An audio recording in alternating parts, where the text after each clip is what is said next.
Oi gente, tudo bem? Sejam bem-vindos aqui ao canal. Eu sou a Natane Martins, sou psicóloga e no vídeo de hoje eu venho aqui responder a mais uma pergunta, né, nos comentários aqui do canal, dos nossos inscritos, as pessoas que acompanham o conteúdo. É sempre um prazer estar aqui respondendo essas perguntas, interagindo com vocês. O vídeo de hoje, o assunto do vídeo de hoje é como que a gente avalia, no caso, né, um transtorno, entende ali um diagnóstico. Antes de começar esse vídeo, para que você não esqueça, eu quero pedir, né, a sua participação aqui no canal, se inscrevendo, deixando seu like se você gostar do vídeo e também te convido a me seguir lá no Instagram, @NataniMartinsPsicóloga, porque a gente fica mais próximo no dia a dia, mais pertinho lá e vai ser um prazer ter a sua presença.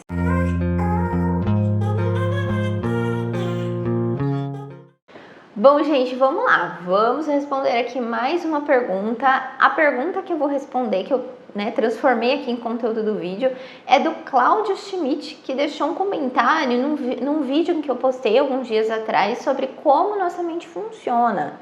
E a pergunta do Cláudio foi a seguinte: Cláudio, muito obrigado pela sua participação, pelo seu comentário, sua interação aqui no canal. E vamos lá, assim como pode ser a dúvida, como é a dúvida dele, né? Na verdade ele fez a pergunta, pode ser a dúvida de outras pessoas também. E por isso que eu gosto de trazer em forma de conteúdo, acho importante divulgar essa informação. A pergunta dele é: as doenças são consideradas como sendo equívocos, falhas nesse sistema cognitivo de crenças? Se você não assistiu esse vídeo, né, sobre como a nossa mente funciona, para entender um pouquinho sobre crenças, esse funcionamento cognitivo, depois você vai lá conferir. Foi onde o Cláudio deixou a pergunta. E será que é uma falha? Será que é uma falha na Matrix aí que ocasiona esses problemas psicológicos, emocionais ou mentais? Então eu vou trazer aqui para vocês tudo que envolve, né, uma avaliação psicológica para então fecharmos um diagnóstico, né, o que não é transtorno, como que isso se dá. Vamos entender. Bom, para a gente iniciar, vamos entender então o que é um transtorno, né? O que configura isso? O transtorno, ele é um conjunto de sintomas cognitivos e comportamentais que trazem um sofrimento significativo para a pessoa. A gente fala sobre um sofrimento clinicamente significativo porque na clínica, na prática clínica, a gente está avaliando aquilo, né? Então é uma avaliação clínica, mas tem que trazer um prejuízo, um sofrimento, uma disfunção, atrapalhar a vida da pessoa, atrapalhar suas atividades, afetar a sua qualidade de vida. Então o transtorno, ele configura esse aspecto, por isso do nome transtorno, porque ele gera realmente um transtorno na vida do indivíduo, tá? Então vamos tomar por base esse contexto. E como o Cláudio colocou aqui na pergunta, né, se é uma falha, né, um equívoco no sistema cognitivo e de crenças, a gente pode dizer que sim, né? Porque a gente possui crenças disfuncionais. Então, se tratando da parte cognitiva, se há uma disfunção das crenças, da tríade cognitiva, ou seja, da forma que eu interpreto, eu entendo e eu significo as coisas, a mim mesmo, né? Um autoconceito, o mundo, as pessoas, as situações e o futuro. Então, se há essa falha, vamos chamar dessas crenças disfuncionais, há uma falha, há um equívoco. Então, aquela minha crença não condiz com o que é real, mas com aquilo que eu significo. Então, de certa forma, a gente pode dizer que está havendo uma falha aí, né, de comunicação, crença e realidade desses processos cognitivos. Porém, um transtorno, né, um evento psicológico, mental, não dá para ser reduzido a uma situação. Então, não dá pra gente dizer isso ocasionou isso, né? Então, esse transtorno foi por causa disso. Por quê? É uma série de fatores. Existem variáveis, existem situações que influenciam. Então, essas interferências, elas podem ser de ordens biológicas, transtorno do neurodesenvolvimento, como o TDAH, o espectro autista, transtornos comportamentais, do ambiente, interferências de experiências, do ambiente da pessoa, de vivências que ela teve, né? Então, carga genética, né, na questão biológica, existem pessoas já com uma predisposição que a gente pode incluir aí nos fatores genéticos. Então, uma família, né, que tem quadros de depressão, a pessoa pode ter uma predisposição, também não é garantido que ela vá desenvolver a depressão. Então, percebe que não é uma receitinha de bolo, não dá para a gente enquadrar, né, em uma determinada situação. Por isso, nós utilizamos todo um critério diagnóstico, a gente faz uma avaliação bem profunda. Um diagnóstico não é feito do dia para a noite, às vezes demora, porque os transtornos podem se confundir, algumas características podem ser um pouco confusas. Então, por exemplo, se nós pegarmos um paciente que possui transtorno bipolar e ele chegou para o atendimento no polo da depressão, ele pode ser confundido com uma pessoa com depressão, um transtorno de depressão maior.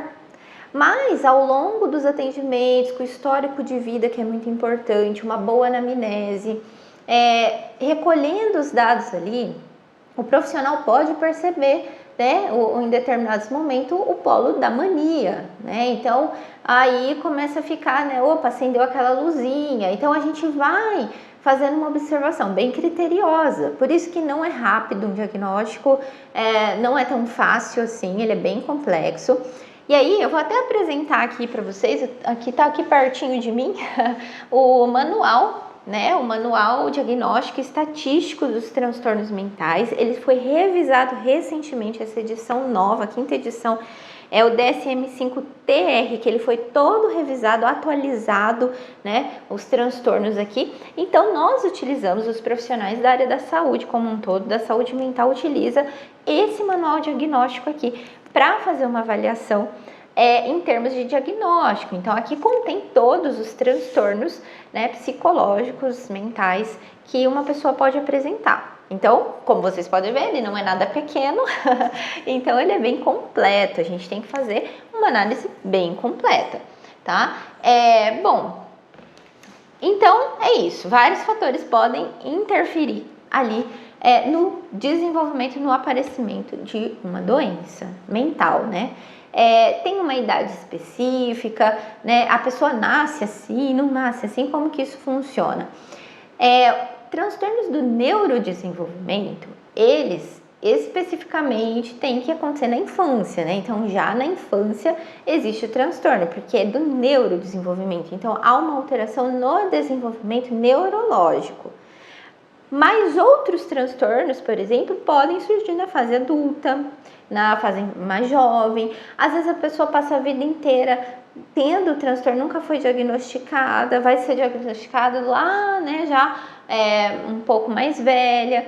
Então pode acontecer sim, não necessariamente todos os transtornos a pessoa nasce assim ou desenvolve na infância, né, exceto do neurodesenvolvimento, que ele se apresenta já desde a infância. Então, são várias particularidades, como vocês podem perceber. Uma outra coisa que é bem importante levar em consideração é que nem tudo que causa um sofrimento pode ser caracterizado como um transtorno.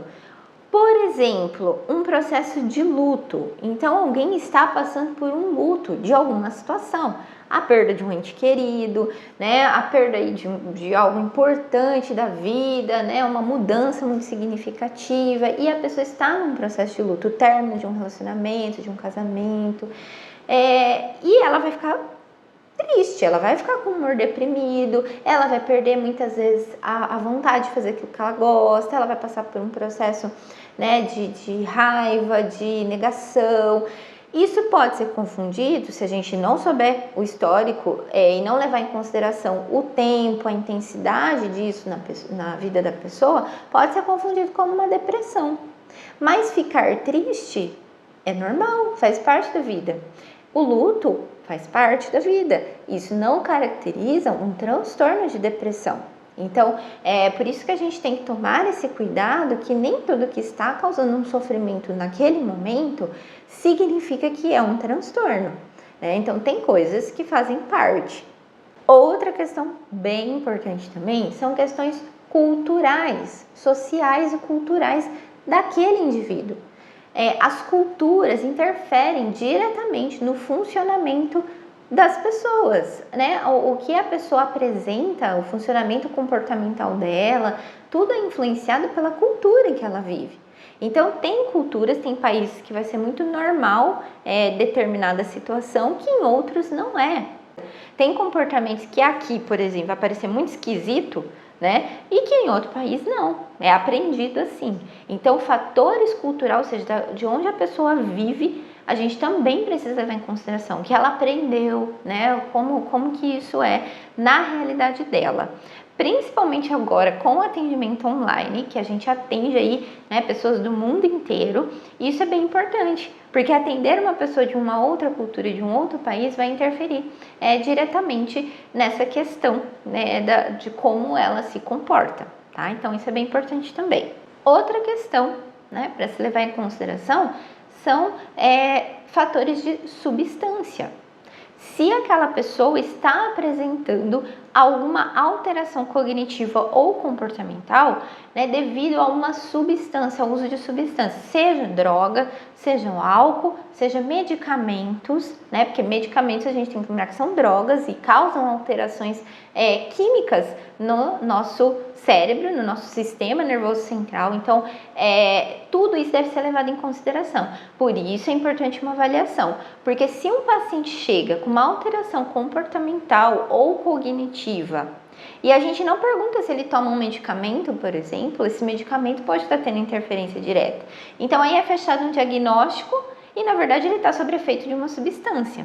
Tá? Então, a mesma coisa com o alcoolismo, com o uso de drogas ilícitas, isso é um fator também muito importante. Outra questão dos transtornos, eles podem apresentar comorbidades. O que é isso? Mais de um transtorno ao mesmo tempo. Então, a pessoa pode apresentar mais de um transtorno ao mesmo tempo. Ela pode apresentar mais de um transtorno, né, concomitantemente, ou seja, ao mesmo tempo. Ou ela pode apresentar um transtorno que levou ela a desenvolver o outro. E isso é uma comorbidade. Como que isso pode acontecer? Por exemplo, um quadro de transtorno de ansiedade não tratado, vivenciado por muito tempo por aquela pessoa, pode levar a desencadear um transtorno depressivo, né? Porque muito tempo vivenciando altos níveis de ansiedade, a pessoa pode deprimir, o cérebro pode deprimir. Então, quando há evidência ali de mais de um transtorno ao mesmo tempo, existem as comorbidades que a gente precisa ficar atento também. Uma outra questão são os especificadores dos transtornos. Como assim? Né? Eu vou dar um exemplo aqui. No exemplo de transtorno de ansiedade social, que é conhecido como fobia social, a pessoa, qual que é a característica que a gente observa? É aquela pessoa que tem dificuldade de se socializar, né? Então, ela tem uma ansiedade social. Ela não gosta de conversar, de sair de lugares cheios, de apresentar um trabalho, né, na faculdade ou algo do tipo. Então, ela tem quadros muito ansiosos referentes a isso.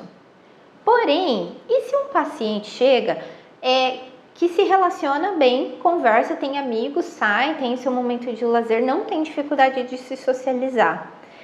E eu disser para vocês que ele pode sim ter transtorno de ansiedade social, mas ele pode ter o que a gente chama de especificador. Transtorno de ansiedade social com especificador tipo desempenho. O que isso significa? Ele tem o transtorno quando é na questão de desempenho, de apresentar um trabalho, de uma entrevista de emprego, atletas aí de alta performance, pessoas que precisam se expor no sentido de desempenhar algo, que serão avaliadas, que vão ter o seu desempenho avaliado. E aí, nesse momento, ela trava, ela tem dificuldade, ela não consegue fazer e causa um sofrimento intenso para ela, dificultando, inclusive, os seus resultados, né, o seu desempenho em determinadas situações, que são importantes, como o trabalho, por exemplo. E aí configura transtorno de ansiedade social com um especificador. Então, os transtornos, eles podem apresentar especificadores que num primeiro momento, num primeiro olhar, parece que não é aquilo. Mas a hora que a gente vai olhar os especificadores, a gente acha o ponto-chave ali daquele transtorno.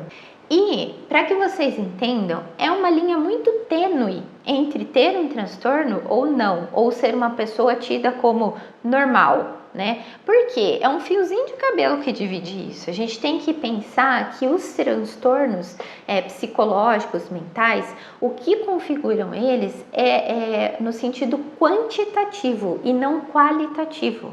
Nós podemos ter traços de transtornos, inclusive porque os transtornos, a avaliação disso é pautada no funcionamento humano.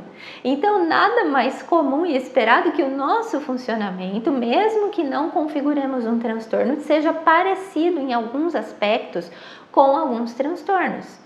Então, ter uma falha ali de crença, ter as distorções cognitivas, isso todo mundo tem, todo mundo pode ter, isso é normal, não configura necessariamente um transtorno, pode trazer ali algum sofrimento, mas através do processo de autoconhecimento, autorregulação, né, treino de habilidades, inteligência emocional, a pessoa vai se adequando, ela vai conseguindo ter uma vida, né, melhor ali.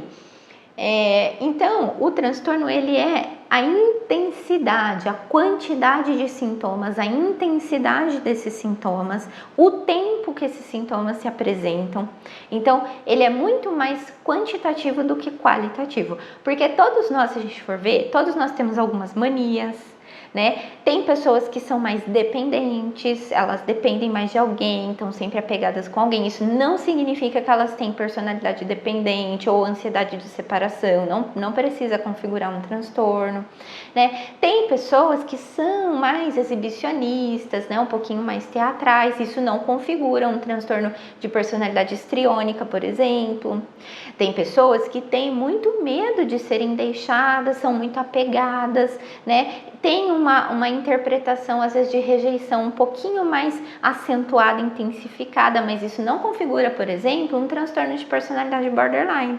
Então, nós temos sim traços. Então, vamos dizer assim, um grande espectro de transtornos mentais, tá? Mas, para configurar o transtorno, precisa haver características de intensidade, de tempo, né? A duração, da frequência, de tudo isso que eu falei aqui, que está, inclusive, configurado no DSM que eu apresentei aqui para vocês, tá bom? E eu quero encerrar aqui esse vídeo trazendo uma orientação muito importante para vocês que acompanham inclusive os conteúdos, tanto aqui do canal quanto conteúdos de saúde mental. A informação, ela é muito importante. A informação, ela é preciosa. A gente precisa de informação até para acender uma luzinha. Opa, será que eu tenho essa dificuldade? Será que eu preciso buscar ajuda? Ou alguém que eu conheço pode estar passando por uma dificuldade. Então, a informação, ela é bem-vinda. Porém, é para informar, não é para autodiagnóstico. Como vocês puderam ver nesse conteúdo, olha a riqueza de detalhes que um diagnóstico possui. Então, precisa de um olhar profissional para ser realizado um diagnóstico. Não é através do Google, do próprio YouTube, de listas, de testes da internet que você pode sair falando que você tem tal transtorno. Por favor, não faça isso, né? Isso vai impor um sofrimento, às vezes desnecessário, ou às vezes um rótulo, e a pessoa às vezes acaba até se comportando com as características daquele transtorno porque ela acredita que tem, com um autodiagnóstico da internet. Então, use a informação a seu favor e não para que te traga um prejuízo, tá? Sentiu a necessidade, viu que tem alguma coisinha aí um pouquinho alterada, tá com algum sofrimento, mesmo que não seja um transtorno, precisa de um auxílio aí na saúde mental, na qualidade de vida, busque ajuda profissional, tá bom? Um grande abraço e até a próxima!